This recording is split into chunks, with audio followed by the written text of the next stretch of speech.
Bouaké, métropole du centre ivoirien à environ 300 km d'Abidjan, carrefour de nombreux peuples venus de toute la Côte d'Ivoire, de la sous-région et d'ailleurs. Une ville paisible qui a marqué par ses grands rassemblements sportifs et culturels comme le carnaval. Que de souvenirs pour des habitants de différentes générations.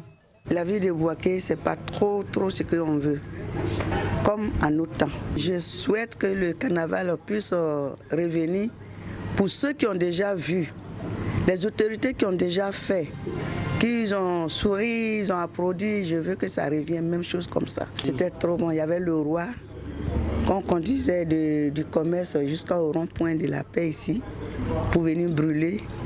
Nous tous on saute, on a la joie. Cet enseignant fait partie des premières promotions de l'université de la ville. Lui aussi regrette ce passé glorieux de la cité. Notre centre culturel, le centre culturel Jacques Aka, était un peu comme ma résidence.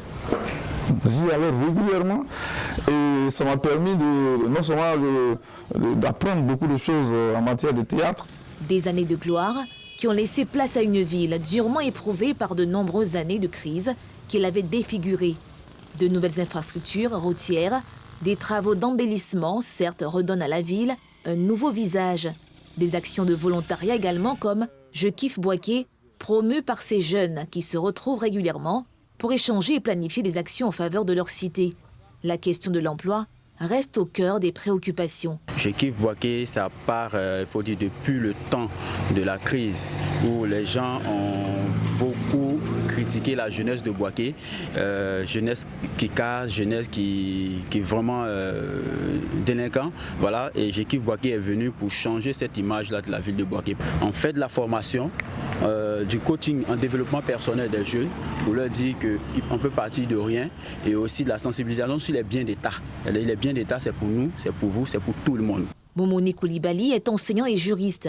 Lui, c'est un passionné de cette métropole. Avec ce téléphone et grâce aux réseaux sociaux, il s'est lancé dans la collecte de photos de personnalités et grandes figures ayant marqué Bouaké la Belle. Le projet même prend sa source,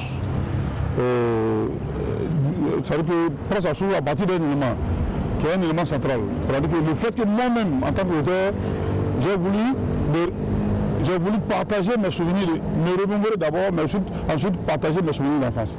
Et je veux dire que sur ce point-là, je suis énormément satisfait. Et j'ai vu que je n'étais pas seul. Bouaké a connu une période glorieuse des années 50 à 80. Et vraiment faire ressortir ces photos, faire ressortir ces éléments d'information a suscité énormément d'émotions et d'engouement à travers la Côte d'Ivoire et même à l'étranger. Des idées et des actions conjuguées pour permettre à la deuxième ville du pays de retrouver ses marques. Des repères qui faisaient d'elle une ville coquette, appréciée.